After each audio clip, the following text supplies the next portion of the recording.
नमस्कार साथियों, स्वागत है आपका हमारे इस यूट्यूब चैनल पर। जैसा कि आप लोगों को पता है, उत्तर प्रदेश में जो है अब एक विधानसभा सीट बची हुई है, जहां पर विधानसभा का उपचुनाव होने जा रहा है। मिल्कीपुर की विधानसभा सीट जो है वह सीट बची हुई है। बाद बाकी जहां पर लोकसभा के चुनाव के बाद उत्तर प्रदेश में 10 विधानसभा सीटों पर उपचुनाव प्रस्तावित था, 9 सीटों पर जो है उपचुनाव वो हो चुका है। 9 सीटों पर जहां उपचुनाव हुआ है, उसके बाद जो मिल्कीपुर की विधानसभा सीट है, यह यहाँ पर जो है चुनाव आयोग के द्वारा तारीखों का ऐलान नहीं हो सका, लेकिन अब जो है मिल्कीपुर की विधानसभा सीट पर उपचुनाव की तारीखों की जो घोषणा है वो बहुत जल्दी होने जा रही है। और वहीं पर हम बात करेंगे समाजवादी पार्टी के मुखिया अखिलेश यादव जो हैं मिल्कीपुर की विधानसभा सीट को लेकर काफ़ी ज़्यादा सक्रिय हैं और सक्रियता के साथ जो है संगठन से बातचीत कर रहे हैं। 2 बड़ी खबरें हैं। पहली खबर ये है जो सोशल मीडिया के माध्यम से लगातार चल रही है कि अखिलेश यादव जो है मिल्कीपुर की विधानसभा सीट से समाजवादी पार्टी के जो प्रत्याशी हैं उनका टिकट काट सकते हैं। उसका कारण ये है, जिस तरह से कटहरी की जो विधानसभा सीट पर अखिलेश यादव जी की हार हुई और मंझवा की विधानसभा सीट पर जिस तरह से समाजवादी पार्टी की जो हार हुई है, उसमें कहीं ना कहीं परिवारवाद का जो आरोप है वो समाजवादी पार्टी के ऊपर लगा। कटहरी की विधानसभा सीट से लालजी वर्मा की जो पत्नी थी शोभावती वर्मा को अखिलेश यादव ने चुनावी मैदान में उतारा। मंझवा की विधानसभा सीट से जो लोकसभा में समाजवादी पार्टी के प्रत्याशी थे रमेश चंद्र बिंद, उनकी पुत्री को डॉक्टर ज्योति बिंद को अखिलेश यादव जी ने चुनावी मैदान में उतारा, जिसको लेकर भारतीय जनता पार्टी ने अखिलेश यादव पर और समाजवादी पार्टी पर तंज कसा और परिवारवाद के जो आरोप हैं वो अखिलेश यादव और समाजवादी पार्टी पर लगाए गए हैं। क्योंकि अखिलेश यादव दूरदर्शी सोच के नेता हैं, तो अब ऐसी स्थिति में मिल्कीपुर की विधानसभा सीट पर भारतीय जनता पार्टी इस तरह का र्यूमर ना फैला सके, इसके लिए अखिलेश यादव जो हैं मिल्कीपुर की विधानसभा सीट से समाजवादी पार्टी के प्रत्याशी को बदल सकते हैं। अगर मिल्कीपुर की विधानसभा सीट से प्रत्याशी बदला जाता है तो यहाँ से चौरसिया समाज से या फिर दलित समाज से कोई नेता चुनावी मैदान में उतर सकता है। सुरक्षित सीट है और सुरक्षित सीट होने के साथ ही साथ यहाँ पर जो है पासी समाज के अधिक मतदाता हैं। तो ऐसी स्थिति में मिल्कीपुर की विधानसभा सीट को लेकर जहाँ पर लगातार प्रत्याशी बदलाव की जो मांग है वो काफ़ी तेज़ी के साथ हो रही है। लगातार जो पदाधिकारी हैं वो अखिलेश यादव जी से मिल भी रहे हैं और उसके साथ ही साथ जो टिकट की दावेदारी करने वाले जो समाजवादी पार्टी से प्रत्याशी हैं वो भी लगातार अखिलेश यादव जी के संपर्क साधे हुए हैं। तो मिल्कीपुर की विधानसभा सीट से संभावनाएं बन रही है कि अखिलेश यादव जो हैं समाजवादी पार्टी के जो प्रत्याशी हैं अजीत प्रसाद पासी का टिकट काट सकते हैं। हालांकि अभी तक इसका कोई भी औपचारिक ऐलान नहीं हुआ, लेकिन हर नेता जो है अपने स्तर पर कार्य कर रहा है। अजीत प्रसाद पासी जो हैं जमीनी स्तर पर कार्य कर रहे हैं। उनके पिता जो अयोध्या के सांसद हैं अवधेश प्रसाद पासी, उन्हें विधानसभा का अखिलेश यादव जी ने प्रभारी बनाया है। वो भी लगातार धुआंधार तरीके से चुनाव प्रचार कर रहे हैं। लाल बिहारी यादव जो विधान परिषद में नेता प्रतिपक्ष हैं, वो भी लगातार जो है उन्हें विधानसभा का प्रभारी बनाया गया है मिल्कीपुर से, वो भी लगातार धुआंधार तरीके से चुनाव प्रचार कर रहे हैं। तो अब ऐसी स्थिति में जहाँ पर प्रत्याशी के बदलाव की जो मांग है वो काफ़ी तेज़ी के साथ उठ रही है। वहीं पर दूसरी जो बात है वो ये है कि जो पूर्वांचल में के जो 2 दिग्गज नेता हैं स्वामी प्रसाद मौर्य और डॉक्टर पल्लवी पटेल, आप सभी लोगों को पता है विधानसभा के उपचुनाव में, लोकसभा के चुनाव में दोनों नेताओं ने असदुद्दीन ओवैसी के साथ में गठबंधन किया और पीडीएम के नारे के तहत उन्होंने अपने प्रत्याशियों को चुनावी मैदान में उतारा।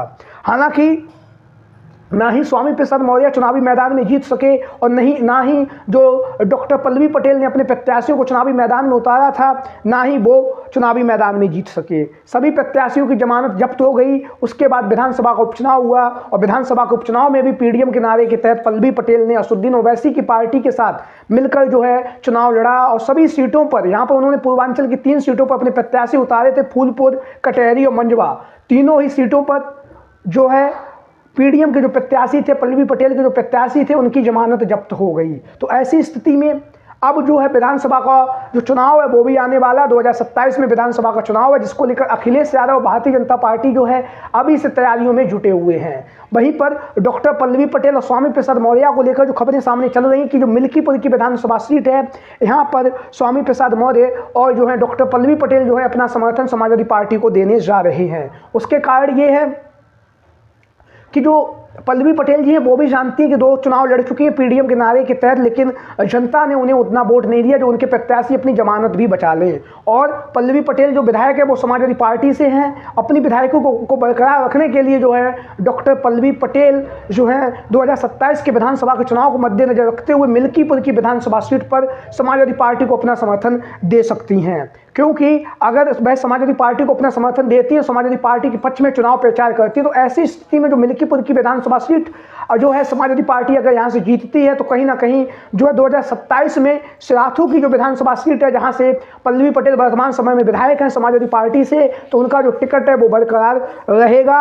अन्यथा की स्थिति में जो है अखिलेश यादव जो है डॉक्टर पल्लवी पटेल का टिकट काट सकते हैं 2027 के विधानसभा के चुनाव में, और सिराथू से किसी अन्य प्रत्याशी को अखिलेश यादव जो है चुनावी मैदान में उतार सकते हैं। इस तरह की खबरें लगातार चर्चाओं में बनी हुई हैं।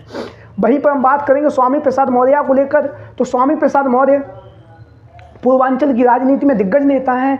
खास तौर से शाक्य कुशवाहा सैनी और मौर्य समाज के जो लोग हैं वो उनमें कहीं ना कहीं जो है स्वामी प्रसाद मौर्य की जो पकड़ है वो काफ़ी अच्छी है। बहुजन समाज पार्टी में कैबिनेट मंत्री रहे, नेता प्रतिपक्ष रहे, काफ़ी दिग्गज नेताओं में शुमार हैं जो है स्वामी प्रसाद मौर्य। लेकिन जब से समाजवादी पार्टी से अलग हुए हैं या समाजवादी पार्टी में जब से शामिल हुए हैं तब से जो है उनकी राजनीति में कहीं ना कहीं प्रभावित हुई है।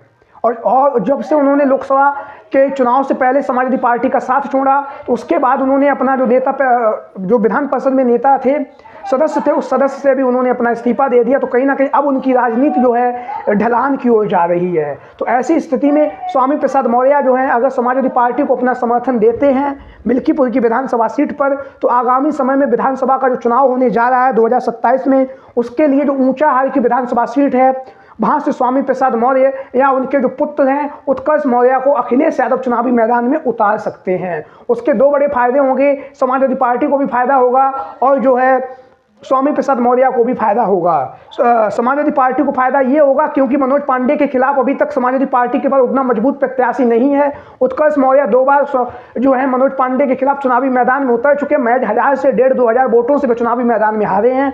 तो समाजवादी पार्टी को जहाँ पर मजबूत नेता मिलेगा जो है ऊंचाहार की विधानसभा सीट पर, तो वहीं पर हम बात करेंगे स्वामी प्रसाद मौर्य के परिवार में अभी वर्तमान समय में कोई भी राजनीतिक पद नहीं है। उनकी जो पुत्री थी भाई आप लोगों को पता है बदायूं से लोकसभा की सांसद थी, लेकिन 2024 के चुनाव में वह चुनावी मैदान में हार गईं। उत्कर्ष मौर्य जो हैं वो भी अभी राजनीति में किसी भी पद पर नहीं है, हालांकि उन्होंने 2 बार विधायकी का चुनाव जरूर लड़ा और दोनों बार चुनावी मैदान में हार गई। और स्वामी प्रसाद मौर्य के पास भी अभी कोई भी राजनीतिक रसूखदार पद नहीं है। तो ऐसी स्थिति में जो है स्वामी प्रसाद मौर्य अगर समाजवादी पार्टी में शामिल होते हैं तो कहीं ना कहीं उनके पुत्र को अखिलेश यादव विधायक बनाएंगे ही बनाएंगे, और कहीं ना कहीं अगर समाजवादी पार्टी की सरकार बनेगी तो स्वामी प्रसाद मौर्य के मान और सम्मान का भी अखिलेश यादव ख्याल रखेंगे, जैसा कि उन्होंने जब वह विधानसभा चुनाव जो 2022 में हुआ था चुनावी मैदान में हार गए थे, तब अखिलेश यादव जी ने एमएलसी का जो पद है वो स्वामी प्रसाद मौर्य को दिया था, विधान परिषद में जो है स्वामी प्रसाद मौर्य को भेजा था। आप लोगों की क्या राय है? सभी साथी कमेंट बॉक्स में अपनी राय जरूर दें। मिल्कीपुर की विधानसभा सीट पर जो चुनाव होने जा रहा है उसमें से कौन सी पार्टी का जो है वहाँ पर मजबूत पलड़ा है और कौन यहाँ से जीतेगा, आप सभी साथी कमेंट बॉक्स में अपनी राय दे सकते हैं। इसके साथ ही साथ जो भी साथी चैनल पर पहली बार आए हैं वो चैनल को सब्सक्राइब करें, वीडियो को लाइक करें। वीडियो को अंत तक देखने के लिए आप सभी का बहुत बहुत धन्यवाद एवं आभार। Thank you for watching this video. जय हिंद, जय भारत।